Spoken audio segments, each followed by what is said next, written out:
want to go to my channel. Come on. Let's take it a minute. There we go. Okay, are we live? Yay! Yay, we're live, everybody. So let's have some fun talking about 2020 and whatnot. You know, because that was always such a wonderful discussion point for us this year, was 2020. We were so happy to talk about it, so much so that people, our listeners, our lovely listeners, wanted us to reinstate the Prozac program, or the Prozac budget, and it never happened. I'm sorry. Prozac's expensive, okay? All right, I am good if you guys are. Yep, rolling. All right. All right. 3, 2, 1. Make sure I got the chat up really quick. Greetings once again, my friends, and welcome back to Geek News Reviews and Opinions, the podcast where we talk the week's events in Geek for Friday, January 15th, 2021. And I know that this is 15 days late, but damn it, it had to happen. I am your host, Adam Mickelson, aka Drek. I hope everybody has had an awesome couple of weeks. It's been a while since we've been able to talk the week's events, and it's going to be a little bit more because we have some unfinished business with the previous year, and we need to take care of that. And to do that, joining me is my panel of fellow geeks, fellow YouTubers, fellow awesome guys in general. And if you guys aren't following their content, what the heck is wrong with you? You should definitely do something about that. Or Stephen Romney of Studio Ghost Utah, of From the Shelf, Rhapsody in Cinema, Martial March, and Monster Clash. He will find you, and he will kill you. Right, Romney? Well, I mean, I wouldn't go that far. Because, I mean, I'm not as violent as people may make it out to be, so... Okay, let me correct myself then. He will find you, and he will tickle you. Okay, now it's just getting weird. See, now I've hit my quotient for the week. How are you doing, Romney? Well, hanging in there, just another fun-filled, crazy week in the year 2021. Yes. I'm a bit miffed that I'm having to continue this running gag well into this new year. Yeah, yeah. I'm actually starting to agree with a lot of the media perception, which is just basically, you know, we've done the whole 7-day program and we're not satisfied. Can we get a refund? Yeah. Sadly, that's not how it works. No. Because we should have really looked at the fine print, because they trick you, they make you think, oh, it's a 7-day trial, when really it's kind of like we missed it by that much, and so the card's been charged, so now we're stuck with it for the whole year. See, you thought you read the TOS, and then literally a minute before the year rang in, then the TOS got last minute changed. And now it's... As it often does. Yeah, exactly. So that's basically what happened. Mother Nature followed an example of AAA gaming and changed the TOS on us. And also joining us is Alex the Shadow Blazer, who is joining us from out of the shadows, and he is forever staring at you. Him and his anime avatar, always watching from the Cthulhu dimension. Alex, how you doing? I'm all right. Just had a week, not a bad week, just a week of dealing with some minor technical issues. Nothing too serious. Just basically. Did you break your PC? No, nothing's broken. Okay. But I used to get so my family has Xfinity for our internet, and Xfinity used to just offer a bundle-in edition of Norton antivirus, and I guess Norton has decided to cease the deal, so it's no longer included. So I had to go you didn't find get a the new email one. for that? No. No. Oh, I'm I'm sorry, man. Sure that's all right. So I had to find a new antivirus, but for some reason Norton keeps bugging me to install it again, so I don't know what to do about that. So I hate to tell you that, but it's going to keep happening. What did you get? I went back to Malwarebytes. Malwarebytes? You'll be okay. But unfortunately, you know, we also have so we used to be on McAfee, and we haven't been on for 2-3 years at this point. We still get pestered to go back to McAfee. So I hate to tell you this, but, you know, sharpen those ignorance blocks because you're going to have to use them. Because they just won't leave you alone. Unfortunately. But now that we have our panel introduced, it's time for us to finally put 2020 in our blinders. It's time for us to talk basically the worst and the best of 2021. Usually we're doing the best and the worst, but it was 2020, so it's only appropriate that we add the worst into there. And for those who are joining us for the brand spanking newest time, welcome. We're happy to see you guys here. If you guys have not seen our previous episodes, basically the first episode of the year, even though technically that's not the case here, we actually go over what we consider to be the best and worst of the previous year, whether it be games, whether it be movies, whether it be TV, anime, things like that. Usually the big ones are games and movies, and I'm going to go ahead and unfortunately let you guys know that movies are going to kind of hit the wayside this year, simply because, yes, movies did release in 2020, but theaters were closed for a good portion of the year. And so at that point, we weren't really able to go to the theater, and some of us didn't have the streaming services to be able to watch said movies. I think the only new movie I watched that came out 2020 was the Sonic the Hedgehog movie. So, what? Was it in 2020 or was it in 2019? I couldn't remember. I thought it was 2019 was when it came out. Yeah. I'm gonna double check. Go double check, because no, it is 2020. It is 2020. It was 2020. Okay, that explains why I did see those articles about how Birds of Prey wanted to be the best movie of 2020. And then the Sonic fan base came out of nowhere and said, hell no. I mean, it was February of 2020, so, it's yeah, early. That's right. It was just year. before things got hectic. That's probably why it's hard to remember. There was a life before March of 2020. Sorry, Romney got cut off. I was just basically answering that for him. There was a life before March of 2020. Things getting locked down. Yeah. Yeah, before the world ended. Uh-huh. Pretty much. So while there might be some new movies that we can mention here, it's going to be more of an optional thing this year because, again, movie theaters closed. And so at that point, if we saw any movies in this year, it was minimal.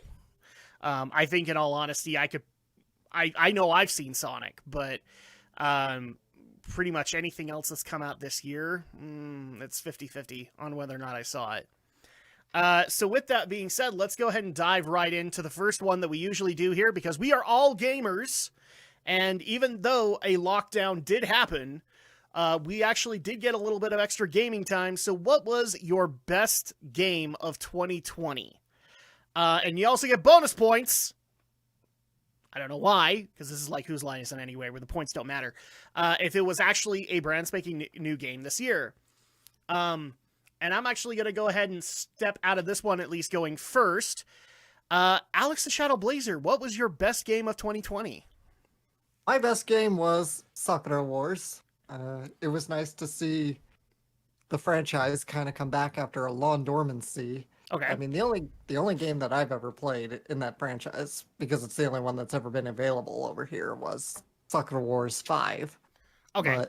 And I enjoyed that, even though I never finished it because I got stuck in it. But yes, it was nice to see this sort of dormant franchise of Sega's come back to life with a whole new coat of paint and some reimagining. Okay. And there's a lot to love with that game. Not just because I don't want to get a layer of hate mail. Please direct all of your hate mail, Animal Crossing fans, to Alex J. Short at Twitter. A lot of people were really hoping you were going to say New Horizons. New Horizons is fine.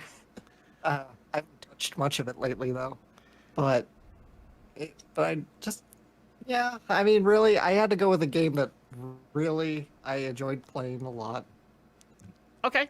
And so at that point, it's Sakura Wars 5. No, not 5. This one, it's technically the 6th game. Oh, sorry. Sakura Wars. Yeah. No, you said 5 was the last one you played. That's right. Yeah. Okay. Yeah, just with this one, they did that thing of, oh, it's technically a soft reboot, so we're going to give it the same title as the original, because that's not confusing at all. No, not at all. And sorry, guys, if I'm cutting off my camera, because unfortunately, my internet has also gone to crap tonight, so we're going to try our best here, but if we start having issues, you're going to have to pardon our dust. Stephen Romney, what was your best game of 2020? It's really hard to kind of narrow down what I've played this year, since I didn't have as much time to actually play games this time around, just because, again, working at a news station, it was very much an all-hands-on-deck sort of thing. So Yeah. I've got my Switch pulled out, and I'm checking my PlayStation account to see which ones I actually bought this year that would count. It's just taking an eternity to load, because I use so many different add-ons. I can step in really quick while you load up. So when it comes to new games this year, it was actually really tough to pick a best game of 2020, because when I was looking at a lot of the new games that came out, 3 basically stood the test of time, at least to me, with a distant second being Final Fantasy VII Remake. Just because, like, as much as I had problems with little things here and there in the game, I couldn't call it a bad game. But these 3, in my opinion, were game changers. But the real problem that I'm having here is I don't know which one to put first, simply because there's one defining characteristic for each that could do it. So it took a long time to kind of figure this out, but I am going to put Doom Eternal at the top, simply because, holy crap, Doom actually found a way to innovate in a first-person shooter, the likes of which we have not seen since the last Metroid Prime game. And I'm talking a lot of shooters happened during that absence. And it was id Software, of all people, who decided to innovate and add weird concepts like platforming and puzzles and using your brain and story into a Doom game, of all things. So I'm going to give props there, but just also major props going to both Ghost of Tsushima for being an absolutely wonderful storytelling experience. If you ever get your hands on it, make sure you play it. It is amazing. And also, because of the sheer amount of time and hours that I have clocked into it, I have to put Hades up there too. Because, look, I love Doom Eternal, but there was a point where I stopped playing it, and I've been playing Hades a good portion of this year. So I have to give that the major compliments. Romney, how are we doing? Are you ready? More or less, because looking at my play history and stuff like that, especially recently, one of the things I did this year was I was trying to clear out a lot of the backlog that I had, and so I didn't really play that many newer games. I was more focused on trying to beat ones that I had sitting and had left incomplete. Yeah, I can feel you there. Yeah, and in between I also played a lot of the free-to-play games that had come out, particularly from Nintendo. So in terms of games that took up a lot of my time, looking at just the number that I've played, it's kind of between 2 Switch games. One of them people may recognize. I mentioned it in a previous Romney's recommendation. So the honorable mention is going to go Super Mario Brothers 35, because sometimes you don't want to invest in a major super story-heavy game. You just sometimes want to jump on and just play some Mario against 34 other people. And I'm going to give some credit there, because even I looked at Mario 35 and went, I don't know if that looks very fun, because I've played Tetris 99 and I liked that concept, but I looked at Mario 35 and went, I don't know if they can make this work. No, that is a freaking fun game. I'm almost sad when February rolls around and it won't be a thing anymore. Yeah, the end of March is when they're going to shut it down. Yeah, it's actually really fun. I kind of wish they'd keep it around. Yeah, and I mean, I've had a fair bit of fun with that, especially given that I actually placed number 1 on 3 different occasions playing. I mean, to be fair, I kind of used the Game Grumps video on it as kind of a guide.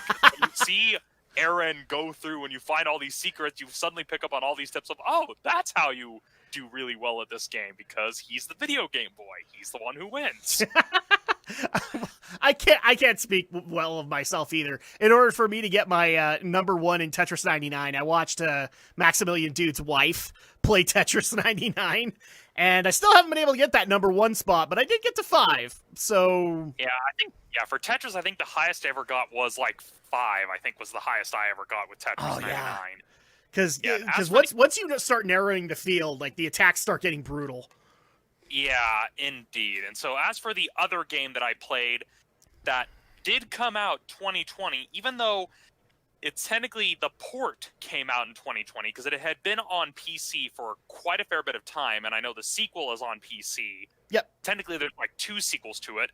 And so the other game that I invested a fair bit of time into before going through my backlog is Shaolin vs. Wu-Tang Eastern Heroes, that indie fighting game that I mentioned, where it's basically meant to be a massive send-up to classic Hong Kong martial arts films.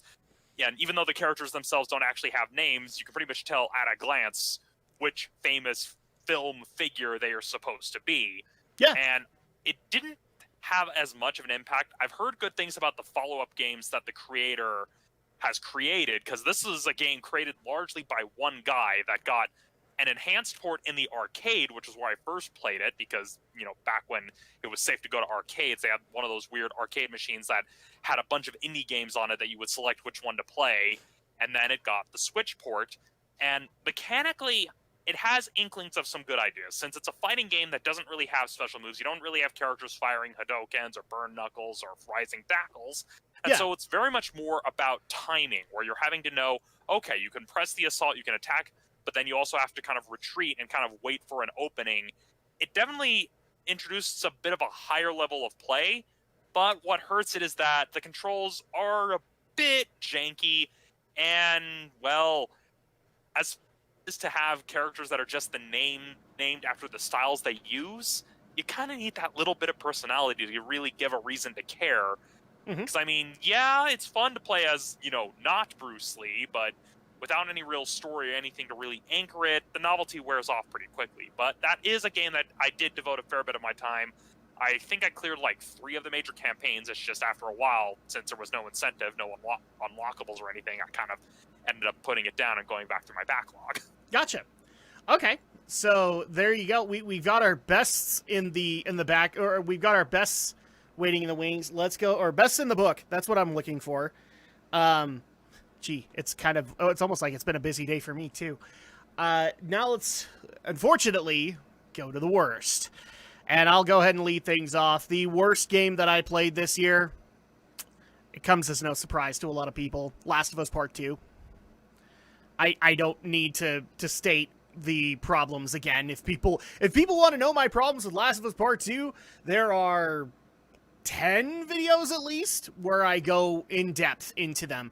In fact, one of the most recent streams I did, I actually went through all of the nominations of Last of Us Part 2, and instead of basically made it my goal to prove why the other games that were running against it were more deserving of the game of the award than Last of Us Part 2. Granted, I didn't win, but I think I made a compelling enough argument. So there you go, Last of Us Part 2. Alex, what is the worst game you played this year? I do not have a worst. I feel like I didn't play anything really bad this year. And all the subtext that everybody heard was Animal Crossing New Horizons.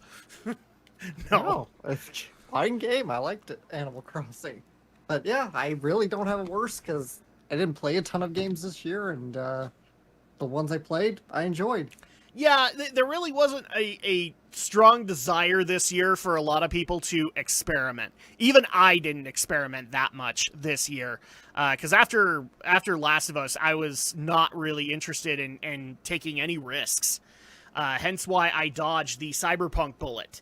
Because I don't know how many people in my streams were asking me to play that, and I'm so glad I didn't. Because that disc would not have survived in my house if I had ever picked it up.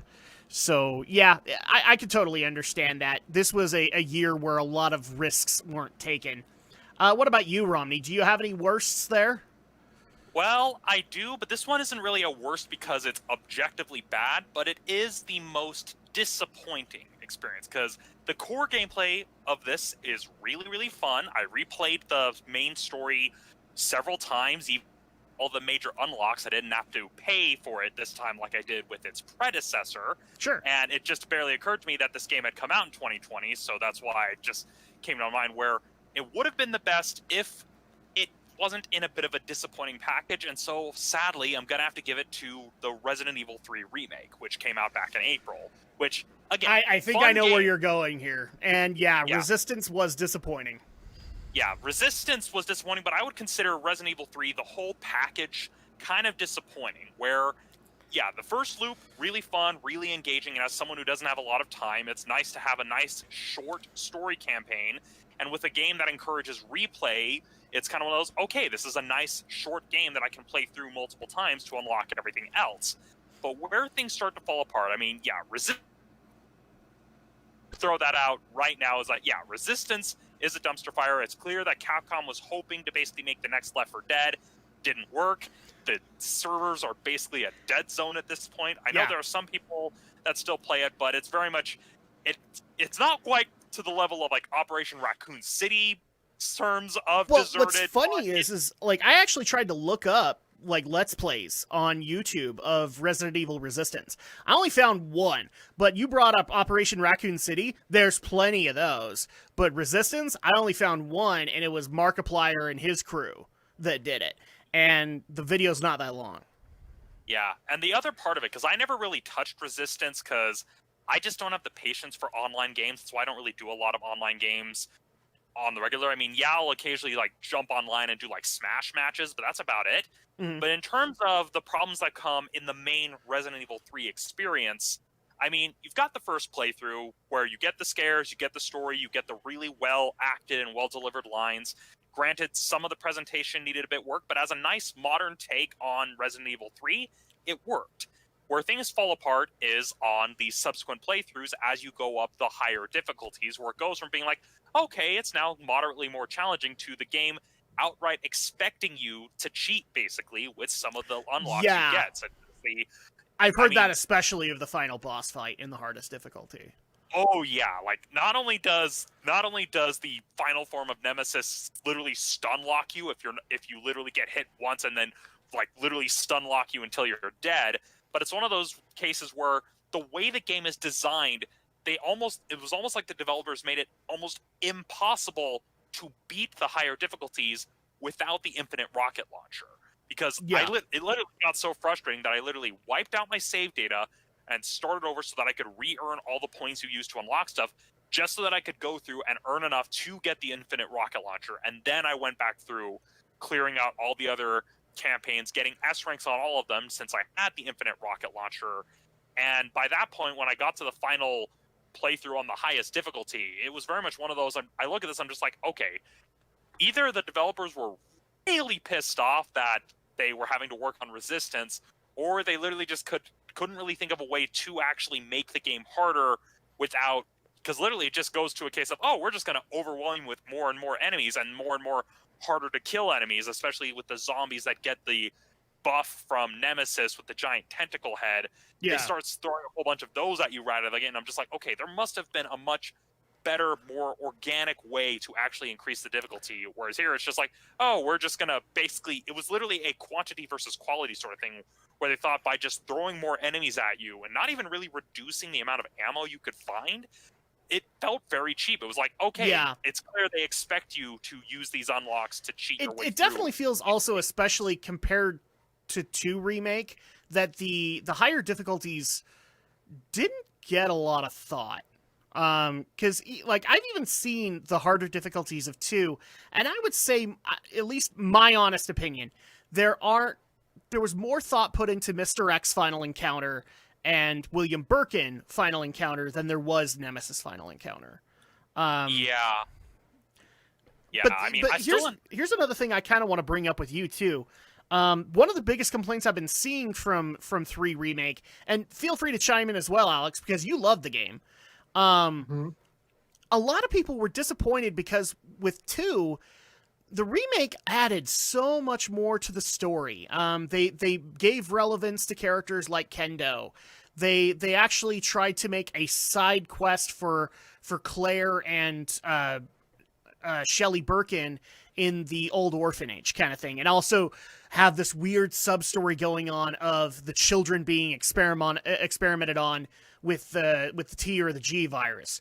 And when it comes to 3, it was pretty much just 3. There really wasn't a whole lot of experimentation that went outside of it, aside from maybe some new mechanics that they threw in with Nemesis. And a lot of people I saw were disappointed because they were wondering like what was going to get added to the story experience for Jill, and feel like she kind of got undercut compared to Claire and Leon. I don't know if I buy that. I don't know, not buy it, but I don't know if I'm exactly on that train, because I knew that they also were working on Resistance. Granted, they should have worked a whole hell of a lot harder on it. But there isn't a whole lot to the Nemesis story. Yeah, so, that's kind of where I'm at, where, I mean, yeah, it is clear the game got the shaft in favor of Resistance, since Capcom is still trying to get into that esports pie. Yeah. But with Nemesis, the reason why I liked at least the way the story is paced in this remake is that it was kind of a case of, okay, well, we know there isn't really a whole lot.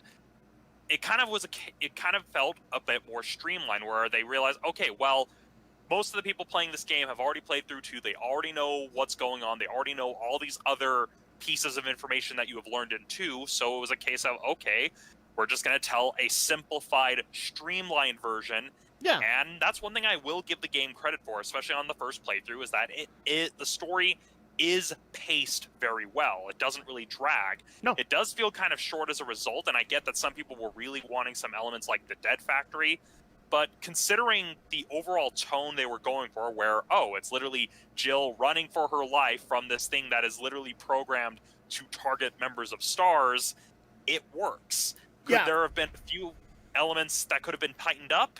Of course, but I kind of like the fact that it kind of that the story of the game knew not to overstay its welcome. Well, and on top of that, I also just think with 2, there was a lot of open-endedness to the PlayStation 1 game. You really didn't know a whole lot about Brian Irons. You didn't really know a whole lot about Shelley Birkin or Annette Birkin or Ada Wong or any of that. And so there was room for interpretation, which I think gave them a little bit of creative license to go with that. But when you look at, and if people don't believe me, we have a Let's Play of the PS1 version of Nemesis. It's not complete, but it will be in the next little bit. It's pretty much beat for beat the same story. And one of the reasons I would say it is that way is Nemesis didn't really allow for a whole lot of open-endedness in it. You went from point A to point B, you solved the puzzle, and then you went on from point A to point B.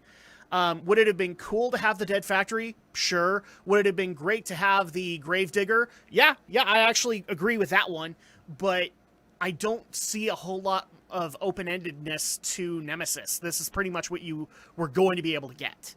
Yeah. Alex, what about you? Like, where are you standing with what we're saying? I kind of have to agree. Romney makes a lot of good points, but I think considering Resident Evil 3 already, when you consider the base PlayStation version is already pretty short, it's sort of like, how much more can you add without it just becoming padding at this point? And yeah, I think it was good that they wanted to kind of keep it a little simplified, a little streamlined, and that's why I also enjoyed the remake of Resident Evil 2. I feel, right, when I compared Resident Evil 2, the remake, which I have played quite a few times now, and I also compare it to the original PlayStation, I'm like, yeah, it does add a few things, but it also doesn't needlessly pad it either. I think that's what they wanted to do, was just kind of keep these games you're hitting the problem on the head, is that padding for 2 made sense because there was room to work. 3, there really wasn't much room to work. Yeah. So at that point, you kind of just had to go with the straightforward story. Yeah, the story's much more... You're right, because it's so much more contained, for lack of better words, even though it's not really a contained bottleneck story, but it's more focused on Jill in 3, where with 2, you have Leon A and Claire B or whatever, either one, whatever you want to do. Then you have a little bit of Sherry's little story there, where you play a little bit of Sherry, both original and remake.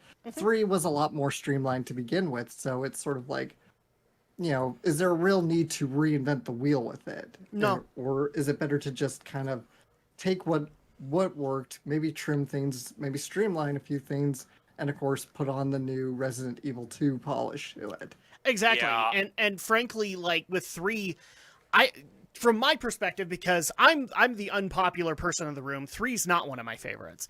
I actually consider to be like the original 3 to be pretty low in that hierarchy, and it's just simply because the game is short. There were a lot of bad decisions made in its development, most of those decisions got fixed in this remake. Specifically, I don't know how many times I've said it, Jill Valentine looks like a Walmart hooker, and now she looks great.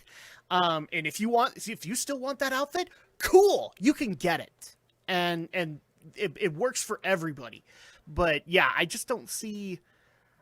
I get why people are disappointed, but there really wasn't anything to add. Yeah, plus we have an example. I mean, if you guys remember when I talked about in my Monster Clash look at the original Resident Evil and its remake, we have a clear-cut example of Mikami adding padding that didn't really need to be there. Yeah. And I know I'm not alone in this regard, where with the remake of 1, we had the whole Lisa Trevor subplot, which slowed things down and added something that wasn't really necessary.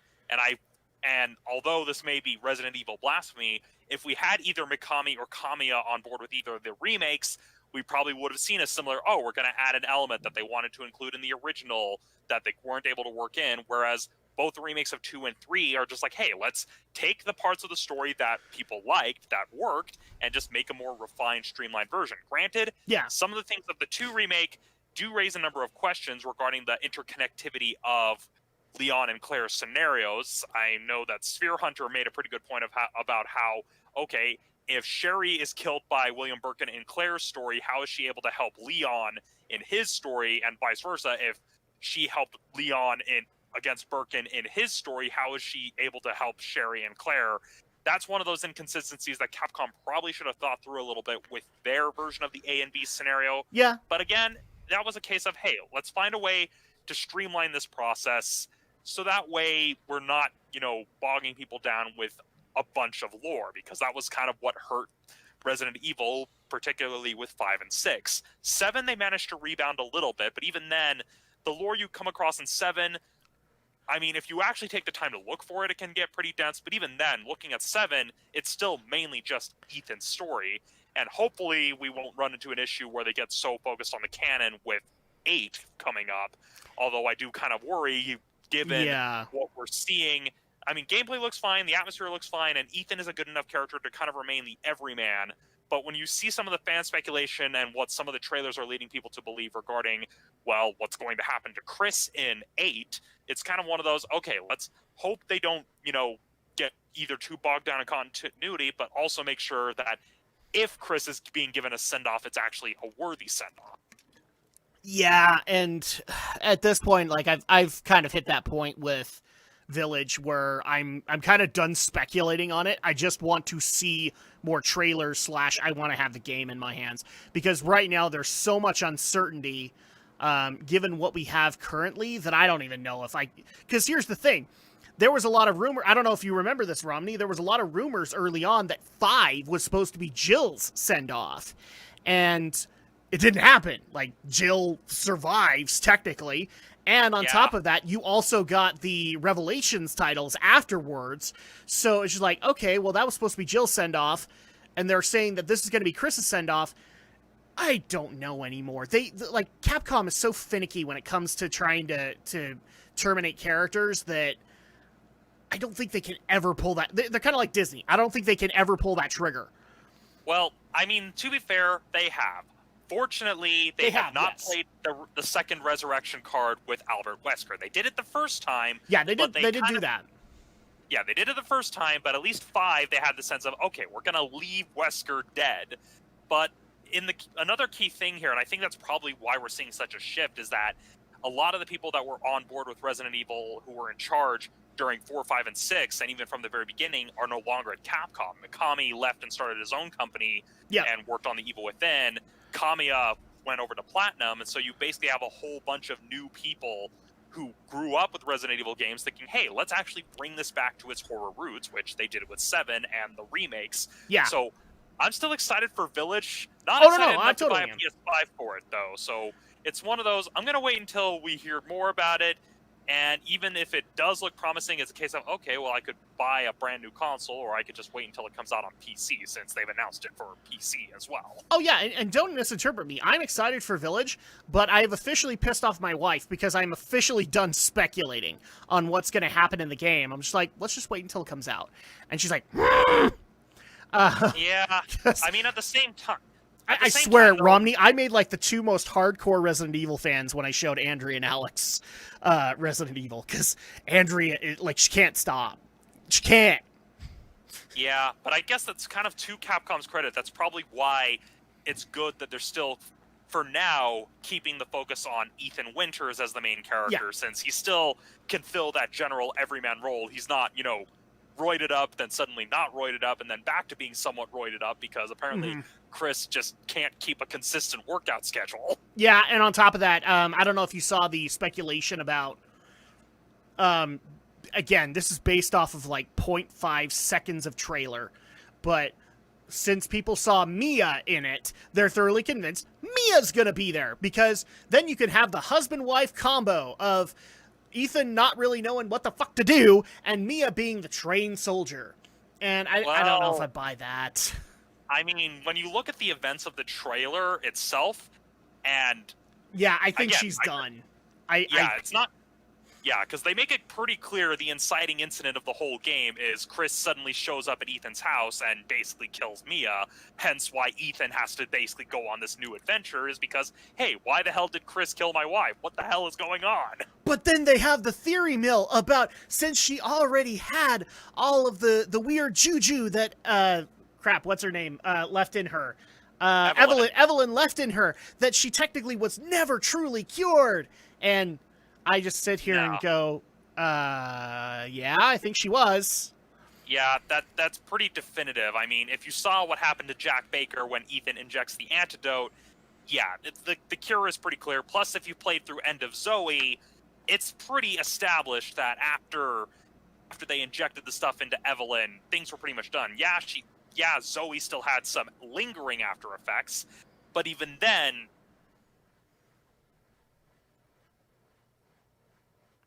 Wesker came back, but that's because they had to basically come up with some BS explanation as to why Wesker came back.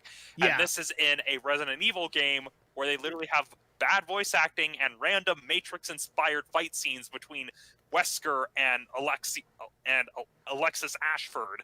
And it's just one of those things where it's just like... Yeah. Kind of... Like, even then, Resident Evil kind of jumped the shark. Oh, yeah. Well, they've been jumping the shark for quite a while now. So we have our worst games of 2020, and I mean, we're looking forward to Village, and we'll see what happens there. But I don't know. If Village actually has... I think the last time I heard about it, they were talking about an April release date for it. That might be the justification that I need to get a PS5 for it, but...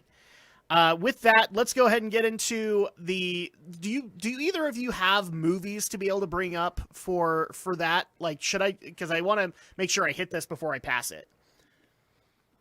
Really, again, the only movie I saw was Sonic the Hedgehog, which I enjoyed. I wouldn't call it the best, but I enjoyed it. Yeah, I think that's pretty much the only movie I think we all saw was Sonic the Hedgehog, which, as people may recall, when I tweeted out my thoughts on it, I thoroughly enjoyed it because it was a nice, fun comedy adventure, and as I kind of said in my tweet, it was basically the concept of Sonic X, but done a whole lot better. Yeah. I saw Sonic. I'm a little bit more lukewarm on it. I think it did some things right, and I think it did a lot wrong. But as far as video game movies, it wasn't as bad. Like, I can name 5+ movies that were worse than this. And simply because they're like, I do think that Sony tried to put in the love with Sega for Sonic. I can't say that about movies like Alone in the Dark or Blood Rain or any of that stuff. At least the love was put there. So I can at least give that. What? Yeah, but with Alone in the Dark and Blood Rain, I mean, those films were basically funded in order to take advantage. It was basically a tax scheme. Yeah, to take no, it totally was. advantage of German tax laws. So. I know, but and it seems weird for me to be able to say this, but I do feel bad for Blood Rain fans who were hoping that that was going to be good, and Alone in the Dark fans that were hoping that that was going to be good, and it's unfortunately, Uwe Boll made them. So they'll probably never get a proper movie adaptation for these, and I also feel bad for those who were somewhat excited for Monster Hunter, because that's gonna totally end up great. Let me tell you. Yeah. Well, let's face it. Japan's gonna save it because Japan has saved all of Paul W.S. Anderson films. That's I didn't believe you initially, and then I looked up the numbers, and you were right. Holy crap, you were right. Like, W.S. Anderson has a career, I want to dare say, because of the Japanese public. And it's sad to say that.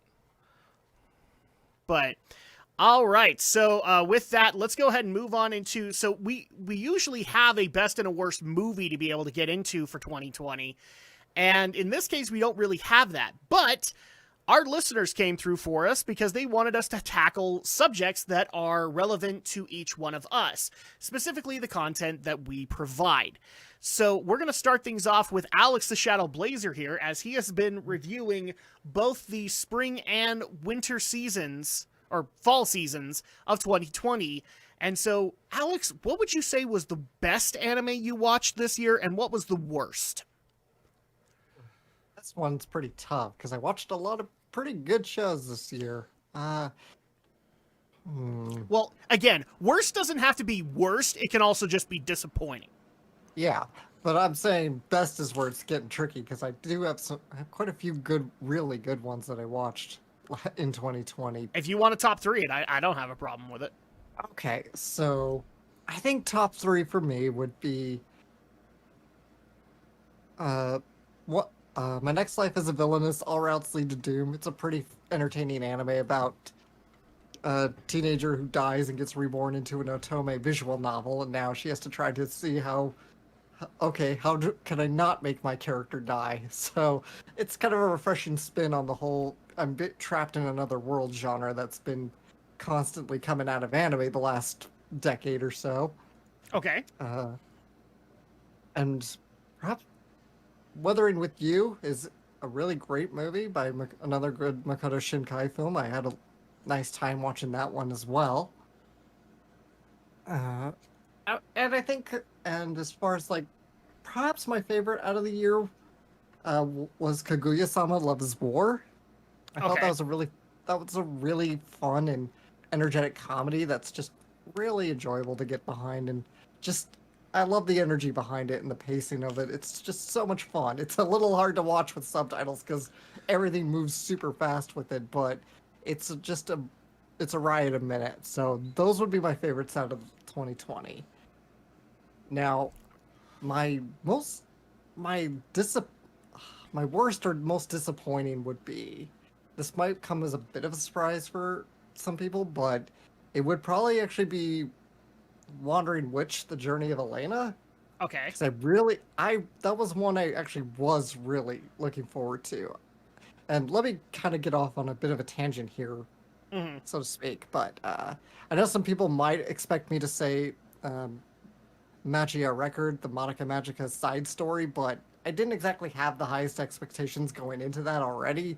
I really wasn't expecting a lot out of it because I already knew a few things about it. I knew it was based on a mobile game, and well, it's not the sequel I've been wanting in terms of the continuation for the Monica Magica franchise. Okay. So I didn't have high hopes for that one already, so to say that was disappointing wasn't a big surprise. But Wandering Witch felt like it had a lot of good potential, and it just like didn't do much for me. There's so much I hate about that show. There's a lot to like about it. There's a little bit to like about it too. I think it's a very pretty looking show, but it just, so many of the episodes fall so flat on their faces that I just don't know what they were thinking with that one or where they went wrong with that one. Okay. One of the most bizarre things about that show was it kind of derails itself at the third episode. It's like the first two episodes start off so promising, but the third episode comes along and it just derails. And mostly because the third episode has plant zombies from Resident Evil 2, I swear. Did Plant 43 finally spawn children and feed them with Doritos? I think it did. All right, I think it did. Well, dude. It actually, like, seriously, because the episode was, like, split into two little 15 minutes, like, maybe not 15, like 11-minute chunks, and, which is weird, because there was, like, because most of the episodes are pretty standard, you know, full 25-minute episodes, but that one was, like, split into, like, little two parts, and the first little part ends with, I kid you not, plant zombies from Resident Evil 2. I literally was watching that, and I'm like, when did this turn into Resident Evil 2? Why are there plant zombies all of a sudden? I don't know. That's all right. You were asking that same question when we got to Jurassic World Lost Kingdom. When did this become Resident Evil? Yeah, that's true.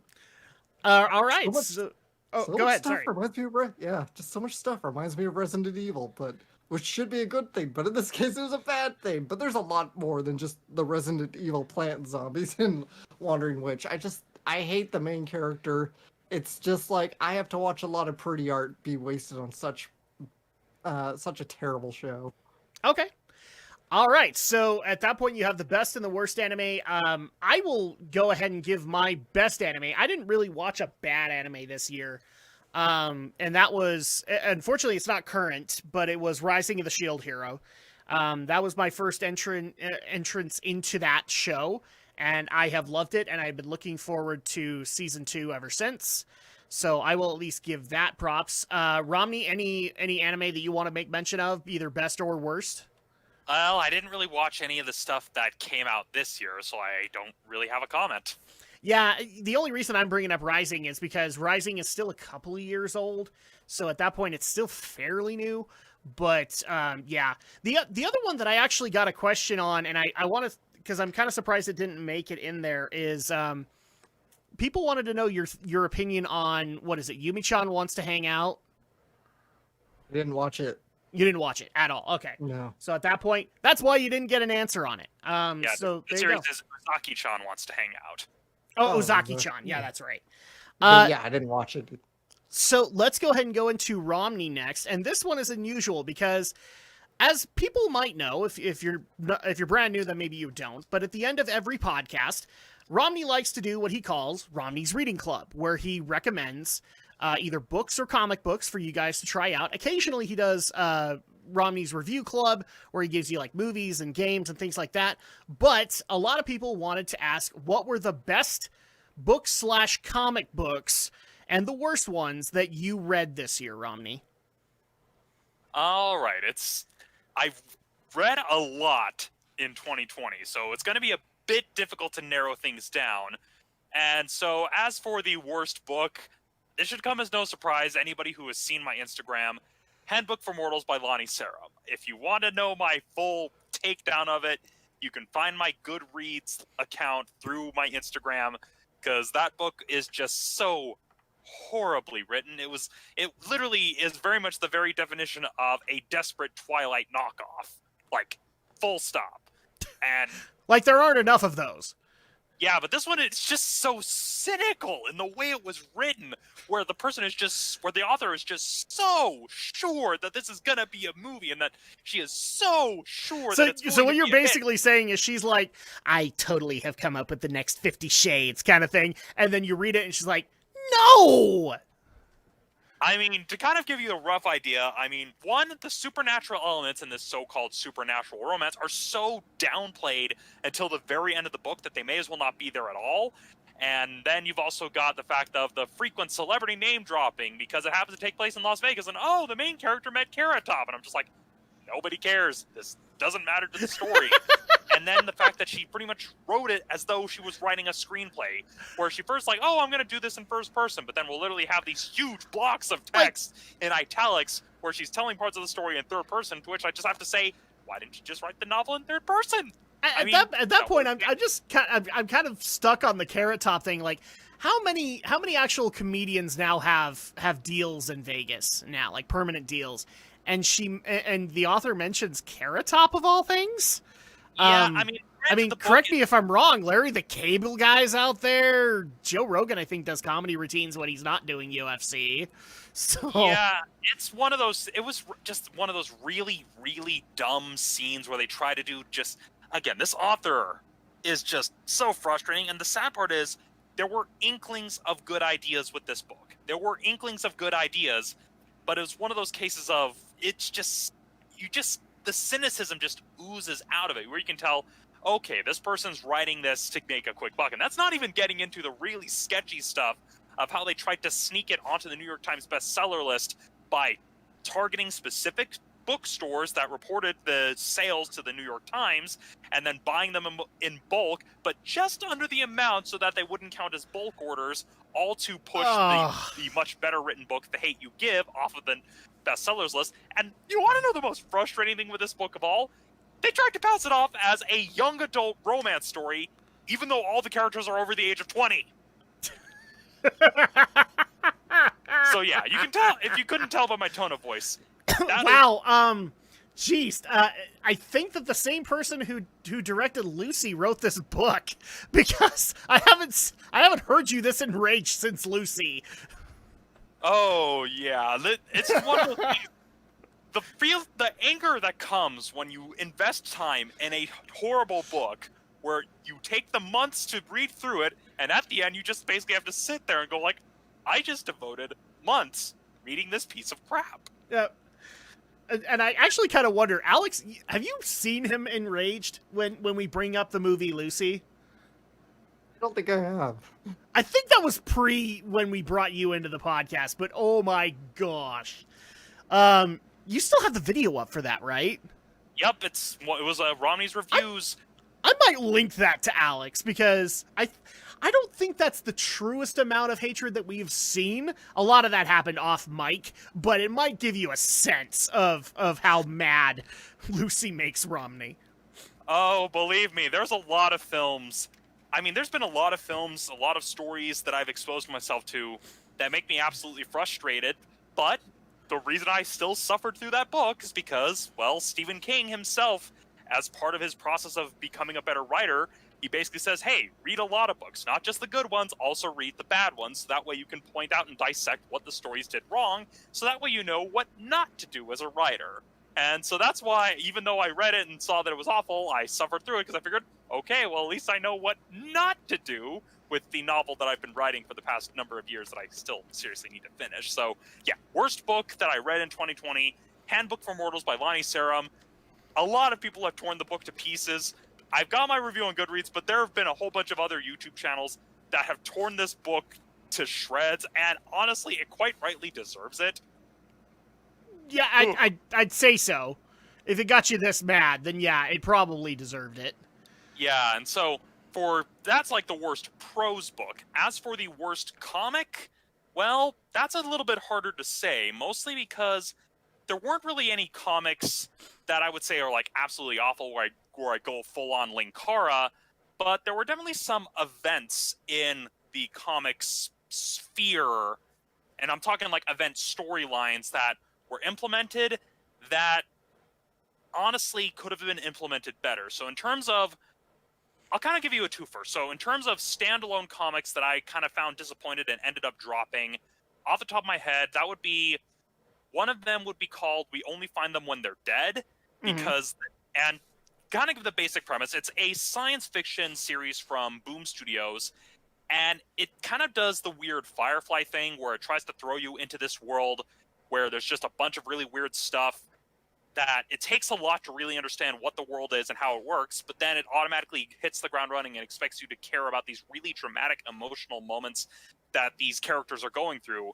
To kind of give a very, very loose summary as best as I can, because even I still have a hard time kind of wrapping my head around the premise of it, basically in this sci-fi setting, you have these gods that they've existed, space explorers basically come across their dead bodies, and they figured, okay, well, we'll basically break down and scavenge these bodies for various proteins and stuff like that. And so the captain of this ship decides, okay, well, we're basically a cadaver ship that harvests dead parts of these gods for money. we're going to actually set out, travel to the farthest reaches of the universe, and try to find a god that's still alive. And the premise sounds interesting enough, but then it immediately tries to hit with like, oh, here's this here's this important romantic love triangle, here's this important political intrigue storyline, and I'm just like, you this is literally the first 3 issues. You haven't really established anything yet. And so that's a comic I would call disappointing. Okay. And so I dropped that after 3 issues. Another comic, I mean, it's one of those that if it's up someone's alley, they may enjoy it. I personally didn't, and that would be the series Lonely Receiver, another indie title that has an interesting premise where basically it kind of goes off of the premise of what if you had the ability to basically date your smartphone. Now, granted, that is a very gross oversimplification because it is, again, another sci-fi story. It kind of goes more into the heady sci-fi speculative fiction where it's, I guess a better comparison, it's kind of like the film Her, where you have a guy who falls in love with the AI, but this time it's a girl who falls in love with an operating system that is pretty much more kind of like Cortana, where it connects to everything and actually has like an actual person. But the direction that this series went, and I also dropped it out of 3 issue, I kind of do the 3 issues rule where... Yeah, 3 strikes and you're out. Yeah. Yeah. And it has an interesting premise where it kind of is meant to be a commentary on how dependent we are upon technology, but they just forget to make the main character actually compelling. I mean, the first 2 issues, you actually get sympathy where the first issue literally starts with her breaking up with her longtime girlfriend. She signs up for this experimental operating system that's like, oh, create this like perfect life partner that caters to your psychological and emotional needs. And then over time, it's like, oh yeah, it's great. But then the issue literally ends with her effectively breaking up with the AI life partner that was created and her struggling to adjust to normal human life. But then from there, it just kind of goes into a bit of a downward spiral where it's just the main character just loses really any sympathy, and not even in a grim, dark, oh, you're watching this person fall apart and that's why you're reading, but more of, okay, they kind of thought, oh, if we basically dial up the murderous crazy dial right off the bat, that'll make it interesting, whereas it just doesn't. And so those would be 2 disappointing comic series that I picked up and ended up dropping. As for events, now, for the sake of disclosure, I am a bit of a Marvelite. Marvel comics are the ones that I tend to read more than most of the others. I do try to read indie publishers when I can, but most of the books I've read were of Marvel. And so as for the disappointing event comic series for Marvel, that would have to be X of Swords. Now, to give context, for those of you who aren't familiar with what's going on in the X-Men sphere of the Marvel Universe, last year, well, I guess 2019, you had the event House and Powers of X, where the basic premise is, okay, what if after everything that has happened in the history of the X-Men universe, the mutants basically decide to create their own island? Now, this may seem a bit familiar because they've done this before, but basically, imagine if the X-Men were basically able to create a safe haven for all mutant kind, but actually had the means and technology to defend themselves against any and all other nations, as well as basically creating the ability to come back to life after being killed through a massively elaborate resurrection protocol created by Charles Xavier, Mr. Sinister, and all of these extra elements to basically make it so that way anybody who was born a mutant and is a citizen of Krakoa basically doesn't die. Now, with X of Swords, it started out as kind of spun out of the event of one of the X-Men comics that I was following, Excalibur, which is kind of more the fantasy-focused side of the X-Men universe, where they kind of tried to reestablish a lot of the X-teams as different branches of government in Krakoa, where the X-Men basically served as kind of the main, I wouldn't necessarily say the main army, they were basically just kind of the main front-facing people. They were kind of the diplomats, the ambassadors, the negotiators, but also were willing to basically get their hands dirty when needed, whereas X-Force was kind of reframed as Krakoa's CIA, and Excalibur was basically framed as the more mystical side of things under the guidance of Apocalypse, which, yeah, Apocalypse is now technically a good guy, but not really, because X-Men, of course. We're talking technically in like the context of Magneto being a good guy? Yeah, pretty much. That's kind of where it is, where he's technically on the side of mutant kind, but it's mostly because all of the former mutant villains, because of the events of House and Powers of X, basically went like, hey, we're basically all going to come together. And again, this is oversimplifying because it involved a lot of elements, where basically you have Mr. Sinister, Apocalypse, and a lot of other figures who were basically prominent X-Men villains. They've all basically come together with Xavier and the like because they realize, hey, we've tried doing it Xavier's way. This isn't going to work. And even Xavier's just like, hey, yeah, trying it my way doesn't work anymore, so we're not going to do it this way anymore. We're just basically going to create our own haven. But anyway, back on point. With Excalibur, it was very much focused on high fantasy, where Apocalypse tried to establish what's called a Krakoa gate, which is basically like a stargate that mutants can use to enter and leave Krakoa to wherever there was another gate. So they have a gate on the moon that the House of Summers basically lives. So basically Cyclops and his family, they have their own base on the moon that they live in. But then you've also got gates in like major cities throughout the world. And so Apocalypse is basically trying to set up a gate in the world of Avalon, which is basically the world of magic under the somewhat control of Morgan Le Fay, thereby basically starting this massive war with Morgan Le Fay that eventually basically incurs the ire of, and I really don't know how to pronounce her name, she's kind of considered the omniversal magistrix of all of the major magical realms in the Marvel Universe, named Saturnine. And then what happens at some point, because of this weird war thing, we get this weird event involving the children of Apocalypse, who were basically the original Four Horsemen back when Apocalypse was basically running around ancient Egypt, suddenly coming back into prominence being like, hey, we're going to basically try to conquer your world. And so it causes this huge, massive thing, and then suddenly, because of weird magic stuff, it's like, oh, here's this weird interdimensional magical tournament where you have to have, like, where each side has to gather, like, 10 people who each use specific swords. And the reason why I call this event disappointing, aside from the convoluted nature of it all, is that this took place across all of the X-Men books. And so it basically meant that any of the other X-Men books that had storylines they were already doing basically had to abandon them mid-story to focus on X of Swords. And it just didn't really work. And even then, the significance of what was going on just was never thoroughly explained. And the conclusion of it itself was basically, the whole event itself was a bit of a thud. I mean, I will give Marvel credit, rather than trying to do, we're going to have like mini-series for all of these different X-Men books that tie into this, they figured, okay, we're going to split this story in 22 chapters across all of these series, so that way anyone following it just has to buy these specific issues of these specific series to get the whole story. But then when you see what it all leads to with the final issue of X of Swords, it's just one big, massive thud. I mean, there's only one good thing that came out of it, where it basically created an idea of, there's specific conditions in which the resurrection protocols on Krakoa no longer work. But everything else surrounding it, I'm just like, okay, if you wanted to introduce this element, there could have been a better way. And so, yeah, X of Swords, mainly disappointing because it forced all of the other X books to abandon whatever stories and plots they had in favor of this event. Okay. Correct me if I'm wrong. You're still on the worst, right? I don't think we've heard a best yet. Okay. Yeah, we're still on the worst. So Gotcha. That's the worst comic event. And so I haven't even touched on the best yet. The bests, I kind of got a whole different thing. As for the best comics stuff, as for like individual series that I would recommend and consider the best, well, one that I definitely would highly recommend would be Inkblot from Image Comics. I believe I recommended this in a previous episode as a Romney's recommendation. It sounds familiar. But the premise is pretty simple. It takes place in a fantasy world that basically connects to a bunch of other fantasy worlds. And what happens is that a witch, for lack of a better term, does a bit of a magical experiment and accidentally creates a sentient being that's able to jump from world to world on a whim.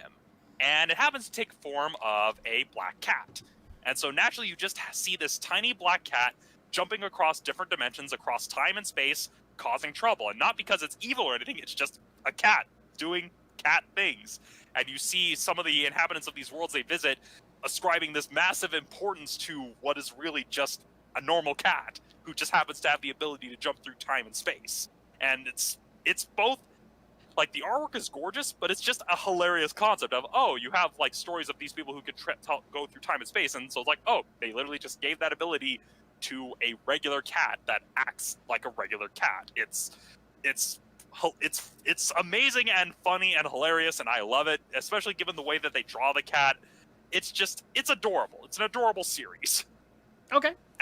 And as for another another like standalone series that I would recommend from 2020. I'm literally looking through my Comic Hub order list trying to find it because I want to make sure it's one from this year.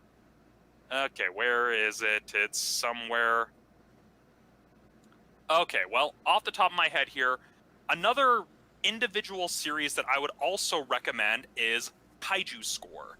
Now, the best way to describe it, imagine if somebody decided to take Ocean's 11, but then set it in the world of Godzilla, where you literally have a group of people planning a massive bank heist in a world where kaiju are basically treated as normal, where you literally have weather forecasts thinking, oh, this specific kaiju, it's like, oh, it's mating season for this specific kaiju, so they're going to be traveling to these parts of the world, so people will need to be prepared for it.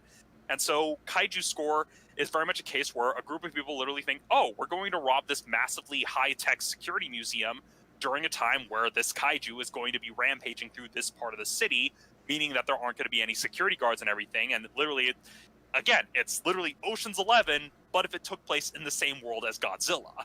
Okay. And as for another best individual series... Oh, wait, yeah, I already did two. Sorry. I lost track. Oh, all good. No, you're having fun talking about it, so... yeah, I mean, there's a lot of good series that came out, so those are like two off the top of my head. Some that I've recommended before, and there are other series that came out in 2020 that I've recommended in the past, so if people want to go back and see in some of the previous podcasts where I've talked about them, I'm sure they'll be able to find them. All right. So at that point, Alex, do you have any best or worst books or comic books that you want to offer in there? I got a best book. I'm still kind of reading through it, but it's actually called The Spy Masters, and it's a nonfiction book about that chronicles the various challenges and risks, I guess you can say. Just it's sort of it's not like a big comprehensive history, but it is sort of a mini history of different directors of the Central Intelligence Agency from the USA. Okay. And just the kinds of various sort of, I guess, challenges, so to speak, that they've had to deal with in their tenure and the history of the agency. Good, bad, the moral quandaries that have come with it, and the impacts that's had on the world as we know it. I think it's been a pretty interesting read, to say the least, to just kind of see, the sort of ins and outs of just the challenges it takes to run Central Intelligence, America's giant covert operations of intelligence and paramilitary, right? So I think it's a very interesting read for anybody who's really into American history, U.S. history, military history of, espionage. Just a pretty interesting book. Like I said, it's not a big comprehensive history. It's not like the biography of every single agency director. It's just more of a brief overview of some of the biggest... Seriously, one of these years, I will get you to watch the series Bird Notice, because I think you would actually enjoy it a lot more than you think. I might enjoy it, yeah. Because it actually is based off of, like, a legit CIA operative. So, and he was actually advising on all of the writing and things like that when it came to the plots they were doing. So, it's definitely something that I'll probably bring to your attention at some point. So for me, I don't really have a best book, because a lot of my books that I was taking on were self-help, and it seems kind of weird to put one of those in a best again, because it's not necessarily something I haven't talked about before. I've read The Happiness Advantage quite a bit. I've also read another one called As a Man Thinketh by James Allen. But self-help books are meant to at least be somewhat positive, just to try and get you to have a different kind of outlook about it. So it doesn't really feel right to go over stuff that I've already gone over.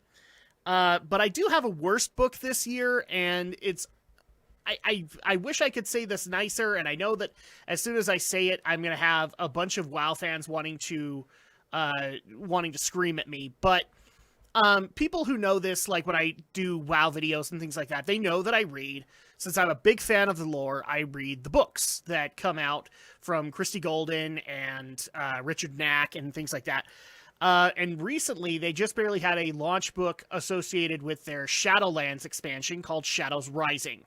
I was actually very interested in this book because I was trying to figure out how they were, because a lot of this current WoW expansion was like, how on earth, because it's exploring the afterlife of Warcraft. So at that point, it's like, how are you going to get there? Because you don't really have something that kind of sets up for it. And I was hoping that this book would be able to properly answer that for me. And I gotta just say this right here and now. I have read books this year from independent authors that are better written than this AAA endorsed book. I have read fan fictions that are better than this. Like, a lot of the writing is just plain bad. And the other thing that just irritates me the most about it is one of the reasons I keep coming back for this stuff is the characters. I'm always interested in what they're going to do with new characters, what they're going to do with the old characters, and the whole book is just interpreted as not getting a single one of the characters they're writing about. Even the brand spanking new characters that they had a blank slate to work with. So at that point, like, that was disappointing to me because I was really hoping that it would answer a lot of the questions as to how we're going to get into this next expansion, as well as be able to get, because a lot of these books are also awesome because they lend a spotlight to characters that we haven't seen in a while, and being able to give them time to shine. And this book just failed at it. I don't have any other ifs, ands, or buts about it. So, WoW fans, you can have some issues with it. I know a lot of the disputes that are going on with the author of this book, Madeline Rowe, specifically that it looks like she was hired on by her brother, who is the Senior Vice President of Human Resources at Activision Blizzard. I don't know any of that, but all I know is that when it comes to the writing and when it comes to the character development, this is not the best that has come out of the Warcraft canon. So I'll at least point that one out as a worst. So that's pretty much all I've got. I'm going to go ahead and bounce into my specific request because, as a lot of people are well aware, I've not been the most particularly happy with AAA this year. Especially with a lot of the decisions that they have been making, in particular that we're starting to hear more and more and more about crunch time, and even though I've got my own opinions on that. But I decided to go a different route, and I'm actually going to be going that way starting in 2021 of highlighting indie gaming, because I'm really enjoying the passion that comes from a lot of those creators. Some of those creators we know, and others we really don't, because it's just one guy in a basement who's working on a game and puts it out and it's amazing, and then he didn't even think about doing a sequel, and now he's doing a sequel. So at that point, I got asked of my best and worst indie game that I played this year. And I'm not going to put Hades in there, because I know that Hades is an indie game, but I think I gave it enough of a spotlight when I covered it initially. So I don't see a reason to really give that particular note again. But Hades is awesome, and you should play it. The best that I'm going to give, I believe it came out last year, but I was able to get my hands on it this year, was a game called Blasphemous. Blasphemous is a fucked up game involving, like, basically a lot of indie authors right now are interpreting, like, what if you did a Dark Souls type game in 16-bit, 8-bit context kind of thing. And Blasphemous is one of those examples where it is a Metroidvania, but it also is just gothic and gory and all of that, and strangely compelling to continue on in the game, to move to the next village, to move to the next evil to quell. And even though there are still gross moments that make me go, ew, I still feel strangely compelled to continue playing that. So that is my best indie game that I played in particular this year, aside from Hades. The worst that I played, and this is more along the lines of disappointing, and the only reason I'm bringing it up is because technically an indie studio worked on it, and in my opinion did it no favors, and that was Final Fantasy Crystal Chronicles Remastered. I I actually was able to play that with friends and be able to play online and be able to go and do a couple of dungeons. People might remember the stream that I did where I couldn't get it working, and so I eventually went over to Fall Guys. This time around, I was actually able to get some friends on there to finally try the gameplay that I've heard for so many years is the most awesome gameplay that the GameCube had ever devised. Specifically in the concept that the Game Boy Advances served as the controllers instead of real controllers, and you were able to have this immersive game experience that way. And I don't get any of that in this game. It feels like a lot of the major elements of this game was stripped out in favor of being able to do the online system that they have currently, and it actually does feel like you ripped out a piece of this game's soul in the process. A lot of things don't seem to work the way that they're intended to, and a lot of the maps aren't as awesome as I was able to see in like trailers and whatnot. So that's going to be my worst indie game. I think the indie company did a bad job in being able to restore this particular gem from the GameCube era to PS4. So I will go ahead and give that. Those are the best and worst that I do have. Are there any indie games, best or worst, that you guys want to add in there? I would add for me, the new Shantae and the Seven Sirens. Oh yeah, that did come out this year, didn't it? Yeah. Okay. For some reason, I think that was last year. I think because it had some like early releases on like Apple Pro platforms last year, so that's kind of why. Oh, okay. All right. But yeah, it saw a wide release in early 2020 as well, so that was another fun little indie game. I always like the Shantae series. All right. Yeah, for me, I haven't played that many indie titles. I mean, Shaolin vs. Wu-Tang is probably the only indie title that on my list that actually came out in 2020. But even then, caveat being that was when the Switch port came out, even though the game had been out on PC for quite some time. So, as for worst, I don't really have one. But Shaolin vs. Wu-Tang is both kind of the best and worst, where there's things about it I like, but there's also things about it that don't really work. And I don't know if it's a fault of the company that ported it or if it was an issue with the original PC release. I have heard that the sequels are a lot more polished.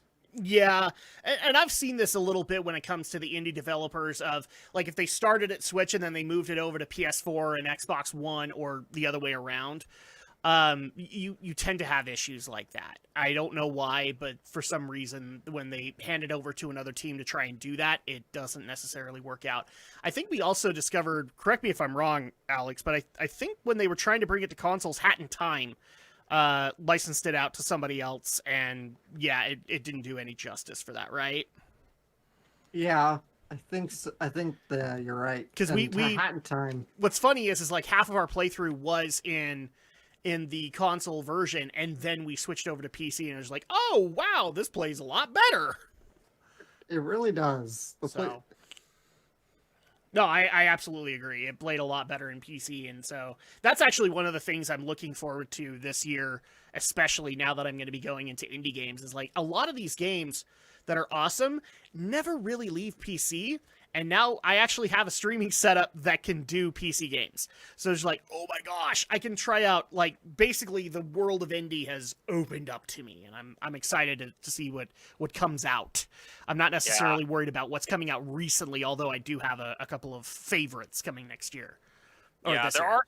Yeah, what I've noticed is that the only time they really jump from PC to console is if they become either massively, massively successful, like we saw with Among Us, or if a larger developer looks at a game and thinks, "Oh, hey, this has a lot of potential." I mean, there have been some titles that have come out this year thus far that pretty much they've been kind of pushing for more the simultaneous release, but that's also because I know with Nintendo especially, they've become a lot friendlier and a lot easier to work with for indie developers, where it's a lot easier to port stuff to the Switch than it was to port to stuff like the Wii U or the Wii.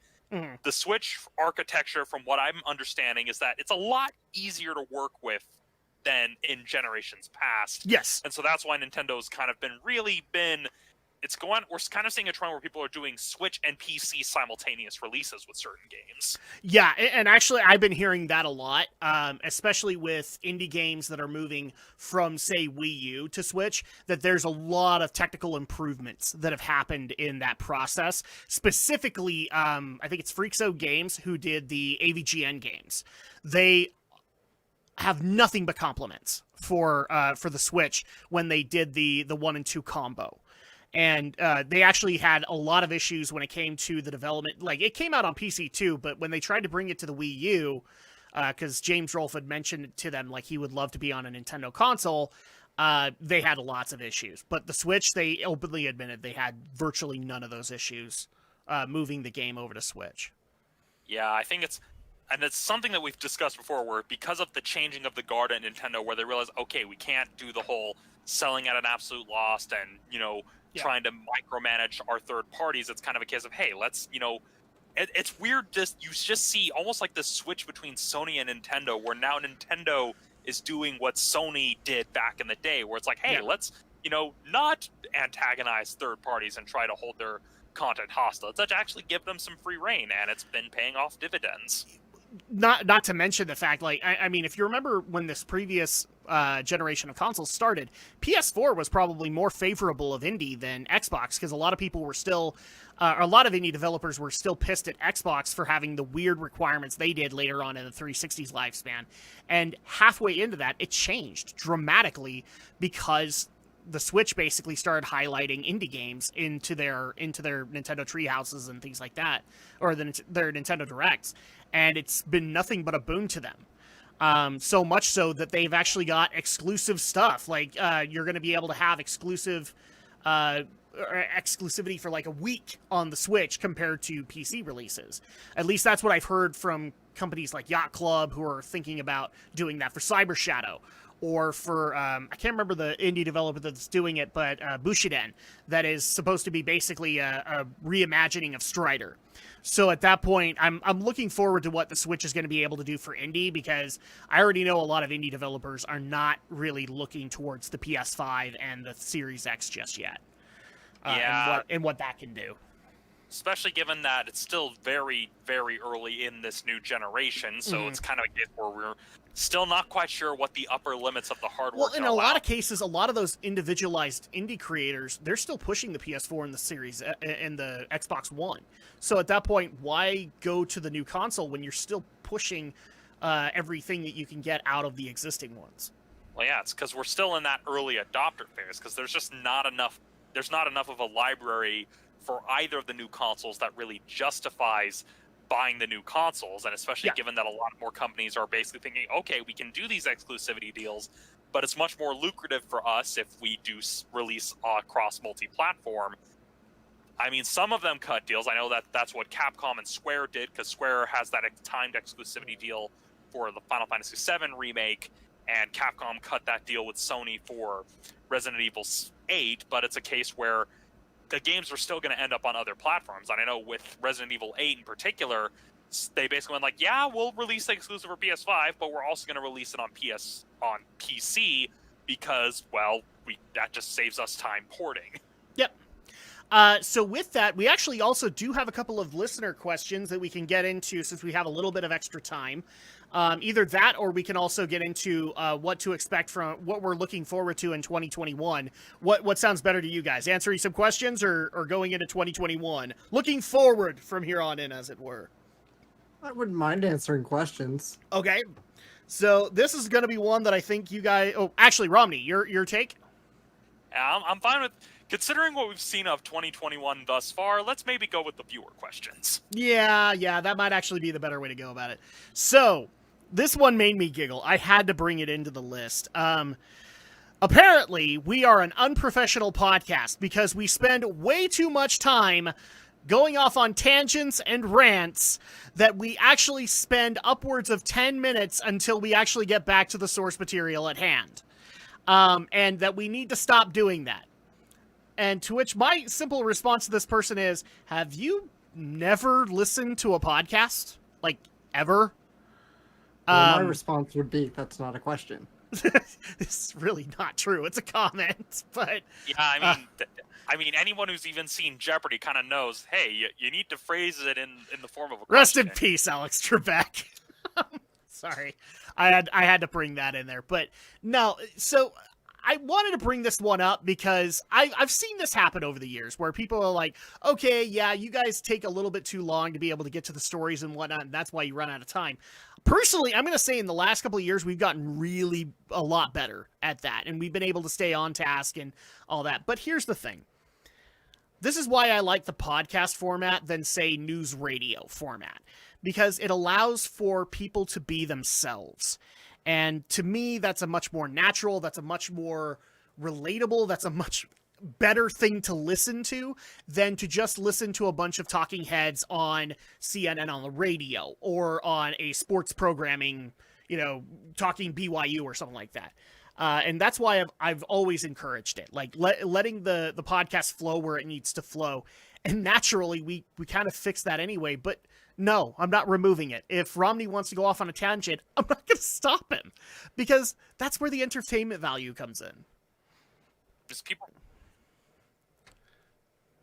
sometimes people need to remember we sometimes have slow news weeks where there's just a whole lot of nothing, and it's a case of where, well, if there's not a lot to the story itself and there's not a lot of discussion, that tends to happen, especially, I mean, as we saw with 2020, where a lot of industries had shut down, there were periods of time where there was just a whole lot of nothing. Yeah, exactly. I mean, and it's times when we have a whole lot of nothing is when you get these really amazing episodes of us putting on our criminal thinking caps and trying to basically oust Amazon in their new key policy or whatever they're working on. So I find that to be entertaining. That's why I listen to a lot of the podcasts that I do. And if you guys don't think that that's a professional enough thing, okay, I'm a fan of the Joe Rogan podcast, but I know two simple things that can derail it, okay? You mention weed to Joe Rogan, and you will get him to go off on a tear about, the latest weed recipe he tried, or how it helps him to be able to do his comedy routine. You're going to have like a 20-minute tangent there. Or if you mention working out, because the dude's a fiend. The guy will talk working out for hours. So at that point, if you think that that's that us lowly little podcasts, that's why we don't actually have the viewers. By the way, we actually do have the viewers. Thank you very much. There are popular podcasts that do that too, and it's totally fine. That's why, again, I love the podcast format as opposed to where radio is right now. Radio actually at one point had that relatability, and now it's not encouraged, at least as far as I'm concerned. Like, you would be able to do, like, Doug and Steve in the morning and be able to have that relatability, and now you have radio station directors basically saying, no, stay on point, make sure you hit the sponsors, boom. But then nobody gets to know you. Nobody gets to appreciate you. And therefore, they don't gain that loyalty with you. So, no, I'm not changing it. Oh, sorry, I forgot to add one thing. There you go. So with that being said, okay, so the next question that we actually do have here is, and this is more to disprove, Romney, some people didn't believe you in a past podcast when you actually said that Andrew Yang actually did talk about the WWE situation when it came to Twitch deals and things like that. So I did my homework, and I'm here to tell you that I can't even believe I'm saying this. Romney was right! Holy shit, Andrew Yang actually went on to, I think his name is Chris Van Vliet, basically an online wrestling commentator, and he did talk about WWE and the situation that was involving their Twitch contracts and things like that. He apparently will actually come on in 2021 to readdress the situation. But anything you want to add on that one, Romney?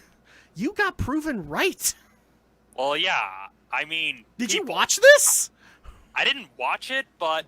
And again, as people who have listened to the more recent episodes may know, during the year of 2020... Well, and even starting at the tail end of 2019, I got a job at a TV news station. And part of my job is looking at social media and seeing what people are talking about and passing that information along to the powers that be to determine what gets talked about on air, because that is a facet of TV news now, where you look at what people are talking about online. And that's how I found that Andrew Yang discussion, because he was trending and I thought, okay, why is he trending? Oh, this is why he's trending. Oh, we're talking about this on the podcast. I'm going to remember this for later. And holy crap, he was right. Andrew Yang actually chimed in on Vince McMahon. Never thought I'd see the day.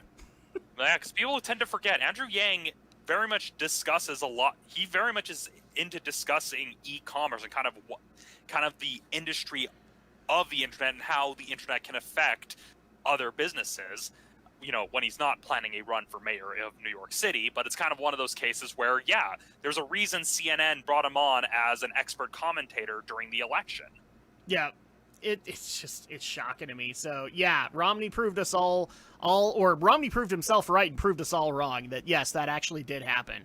And in regards to that, the next question that we have is, because my other podcast, Running the Ropes, is probably just on a permanent hiatus. It's probably not going to happen. Not because we don't want to, but because me and David Vito's schedules just don't meet up anymore, especially with me working now. If I was going to bring wrestling discussion to Geek News, because that is a geeky facet. Not really. I'm going to go ahead and say this right off the bat. I'm not even watching Raw and SmackDown right now, because without that audience element, I don't care about their Thunderdome that they made. It's missing a critical element.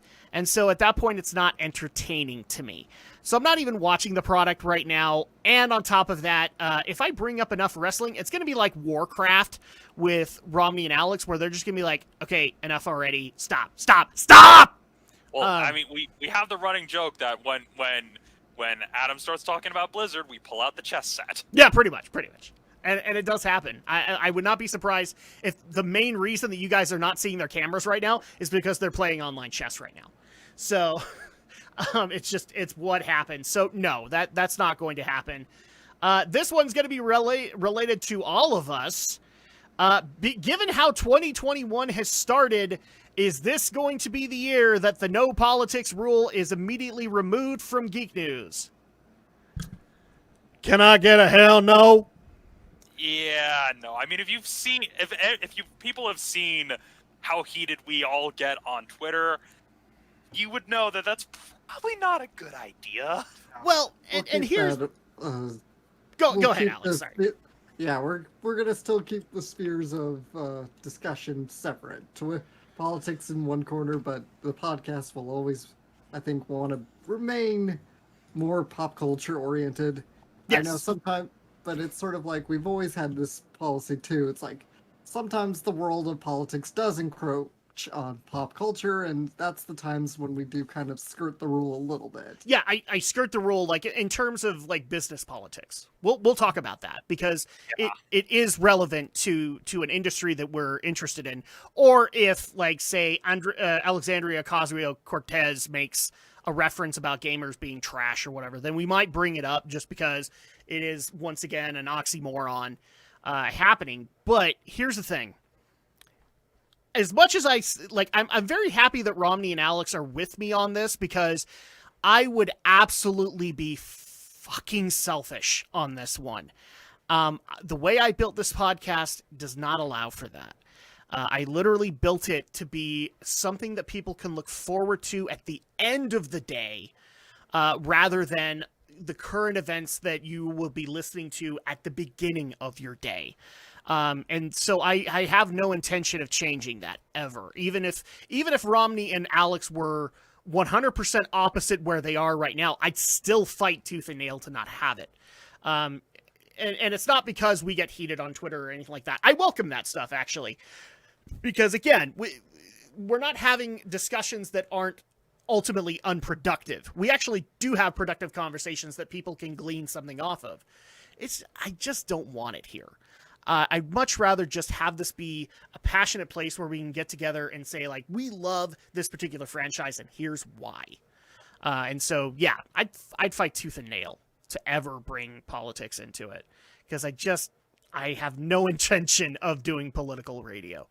I'm not gonna go out and be Alex Jones. I'll make fun of Alex Jones every time I enter every opportunity that I get, but I don't want to be Alex Jones. So that's just the way it's gonna be. So that being said, with the next question that we have, are you guys looking forward to going to movie theaters in 2021 or being able to go out and hang out with friends in 2021? This was obviously written before we started hearing about lockdowns again. Are you looking forward to doing anything outside in 2021?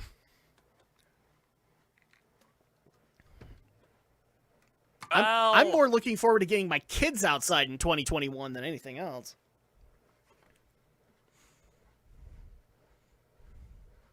About the way the vaccine is going to work, tempering my expectations. I don't want to like get in the habit of, oh, when I get vaccinated, I'm going to do this, that, and the other, because let's face it, people, of us are not probably going to get vaccinated until well into August at the rate things are going, and that's just because of a lot of different factors. To kind of go into the science side of things a little bit, for those of you who don't know, the COVID vaccine, both the Pfizer vaccine and the Moderna vaccine are 2 doses, where you get your first dose 3 to 4 weeks later, and then a week after that is when the immunity takes effect. But there's still a lot of unknowns. We don't know if the immunity will last for life or if it's going to become a yearly shot people are going to have to take. Still doing the tiered distribution, where you have the first phase where it's first responders, medical staff, and like people at risk in long-term care facilities. The next phase that recently rolled out here in our state of Utah is going to people 70 and older. It's going to be a while. So yeah, we're not through this yet. We're still in this for the long haul. So it just is a case of we're all just going to have to be patient. Exactly. Alex, are you looking forward to doing anything in 2021 outside? I don't plan on it right now. Right now, the only plans I have is to take my kids out, because they are like, I'm not stir crazy, because I can actually, be in the house for a while and be content at it. However, my kids, oh geez, the cabin fever that they both have. I need to get them out of the house, and it's irritating that it's so cold, because I take them to a playground, but at the same time, it's like, oh, I don't want them catching cold, and then I have to deal with that afterwards. So I'm more looking forward to as a parent getting my kids out than me getting out, because as Alex can quite verily attest, as well as Romney, I'm happy being inside and just watching movies. I don't need to go out to fancy restaurants or anything like that. So the next question that I have, and this is more for Romney and for Alex, is Drac actually like Lieutenant Colonel Mace Hughes when it comes to his kids? No clue how to answer that. Oh, okay. Well, then let me go ahead and take care of this. Oh. Have you seen my lovely wife and my 2 daughters? Oh, they're just so cute, aren't they? Yeah. As a Full Metal Alchemist fan, I mean, I can kind of see it, but I'm not as bad as Hughes. Yeah, it's not to the Maze Hughes levels. No. At least from what I've seen on this show. I can't speak for like the Let's Plays and stuff like that, but yeah, like it takes an extra level of enthusiasm to hit Maze Hughes levels of adoration. And yeah, that's pretty much all I can really say about that, because thinking about Mace Hughes, well, makes me kind of sad considering what happens. Yes.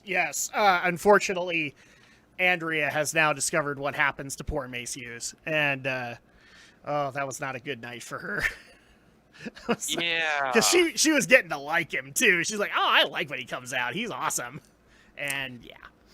Yeah, I mean, it was hard the first time in the first series, still somewhat harder in the second series, but by the time you got to Brotherhood, the people working on it are just like, hey, we know most of the people watching Brotherhood already saw these moments in the previous show, so we're just gonna go through the stuff we've already covered and get to the stuff we wanted to do.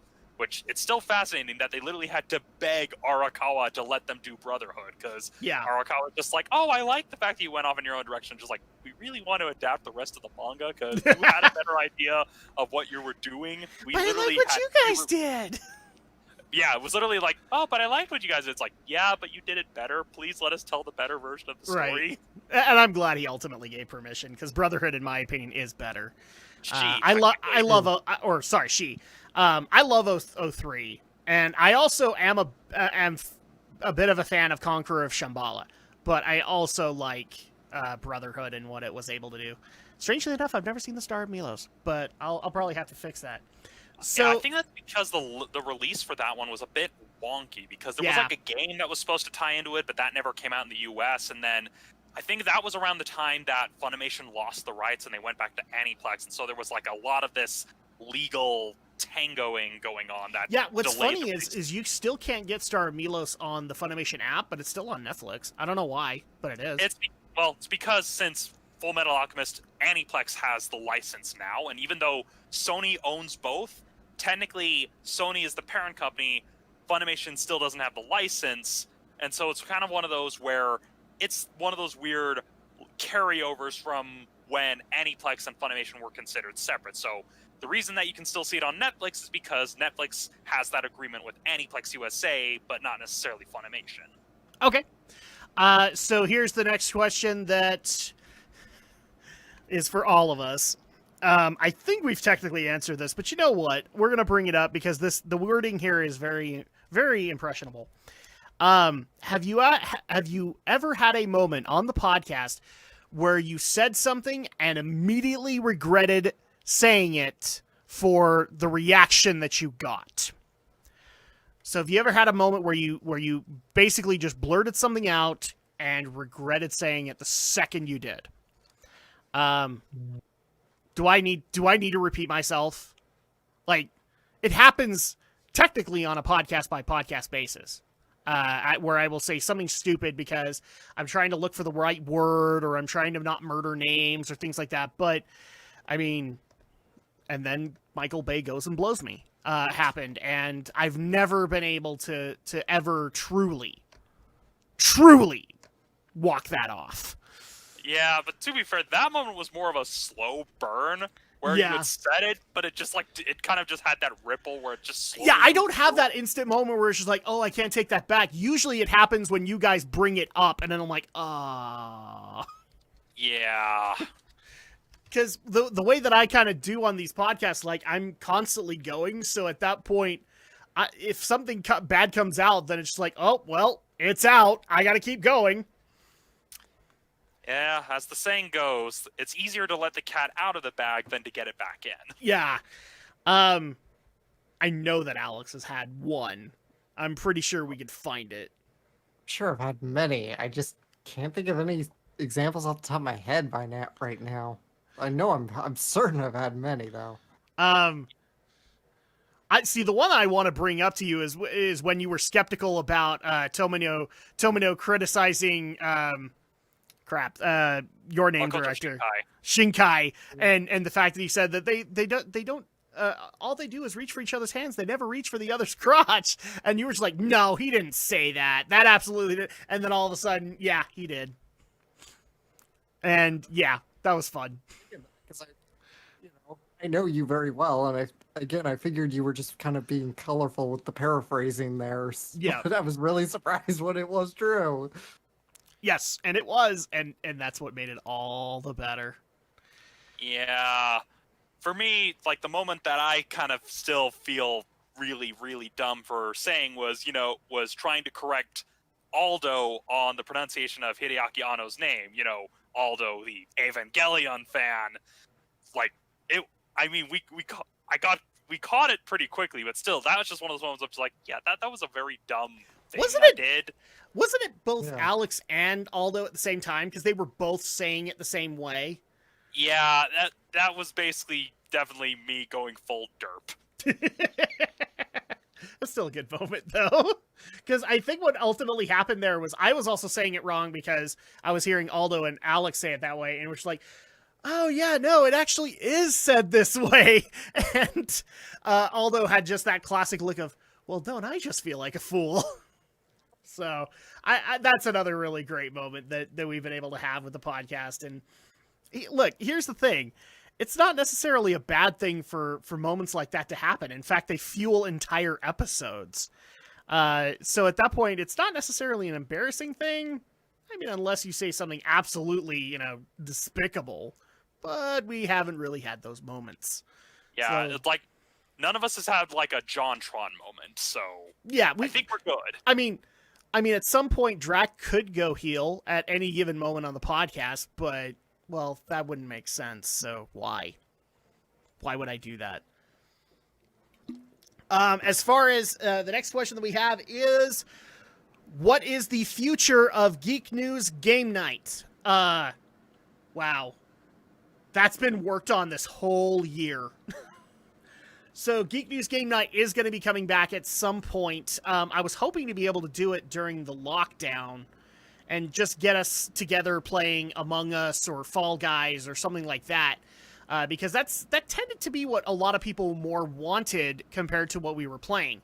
Although we, at some point, have to have a returning Smash match because for some reason, people are just not satisfied with Romney holding the crown this long.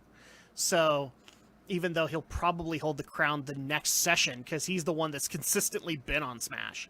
So, yeah.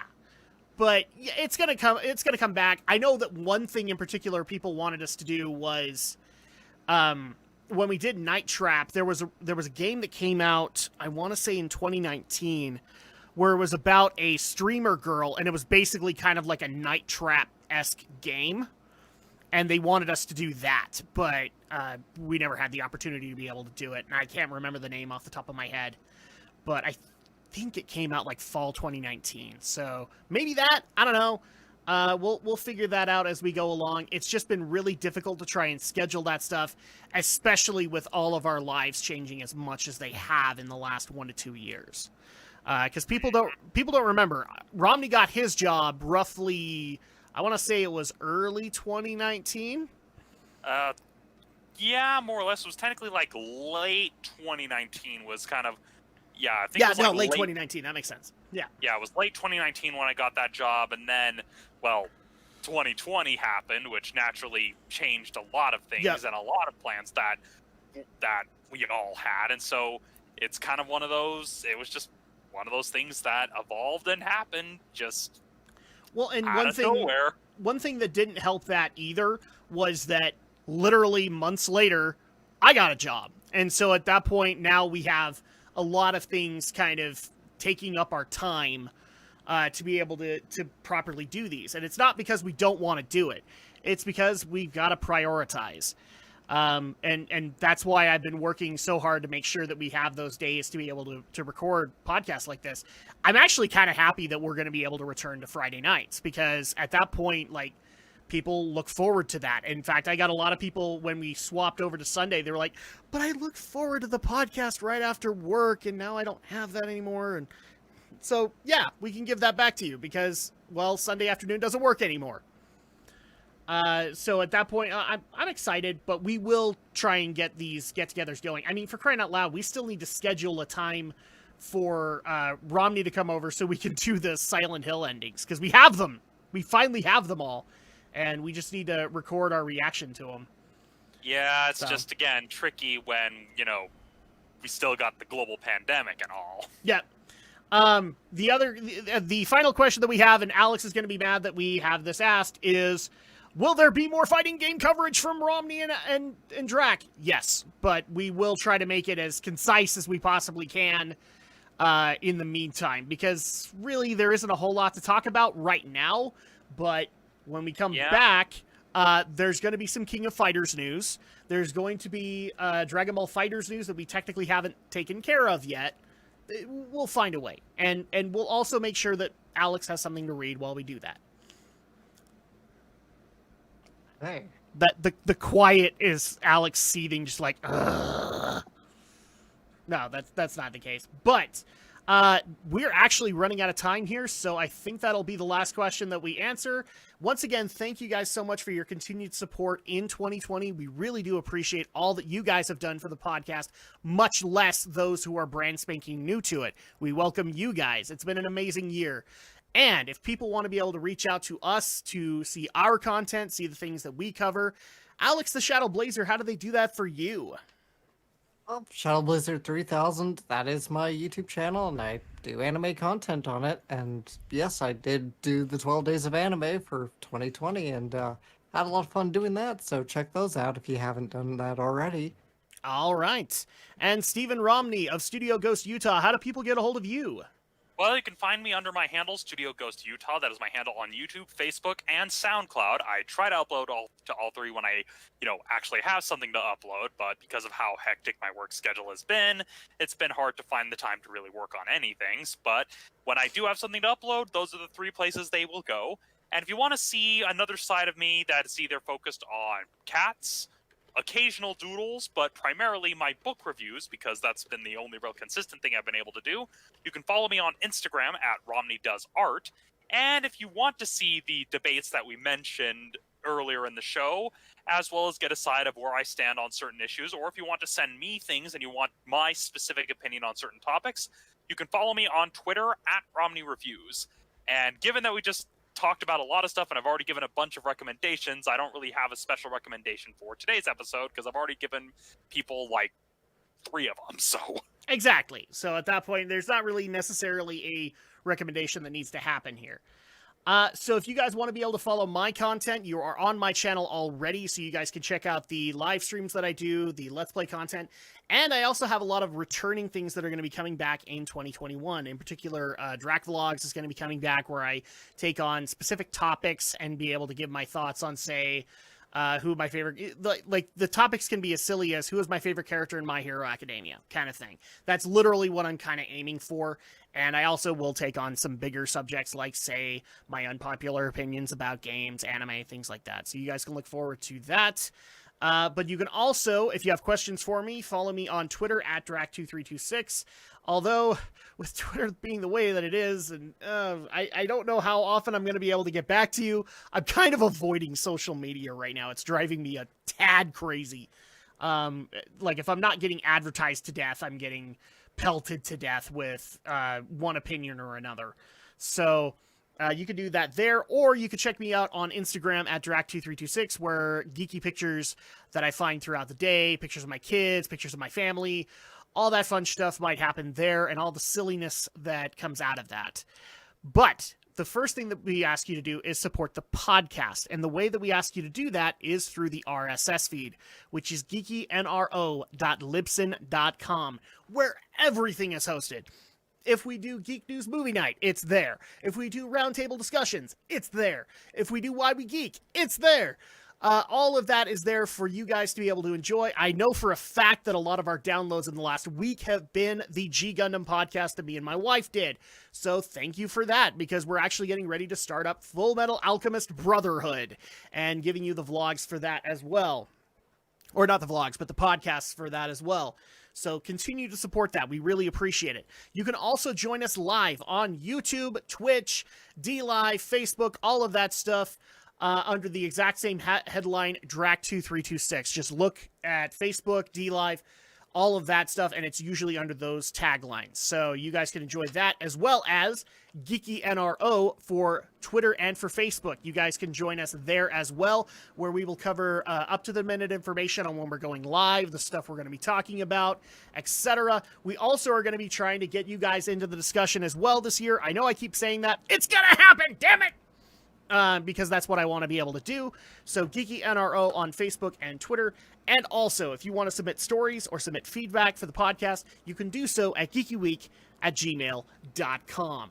And that's going to go ahead and do it for this week. Now, I'm going to go ahead and say, because of the holidays, we are all pretty shredded because of our jobs. And so what I've basically decided to do is to allow for my fellow podcast hosts, as well as myself, to be able to get some rest and be able to focus on healing, restoring, all that stuff, because work continues to go on and the grind continues to be a grind. So we're going to be taking a couple of weeks off to properly recover, be able to do some content that maybe we haven't been able to get our hands on or things like that. And we will be returning, because I want to try and aim for like a 4-week hiatus for people to properly recover. We will be returning Friday, February 12th, 2021 for more Geek News, reviews, and opinions, as well as probably Oscar coverage at that point, and also catching up on some of the stories that have already happened. So you guys get to know our opinions on things like Bethesda getting rights to an Indiana Jones game? What the fuck? You guys will have to wait until then. But until then, thank you guys so much for continuing to support us. We will be back on February 12th for even more Geek News, reviews, and opinions. So for me, for Romney, and for Alex, we will see you guys next time.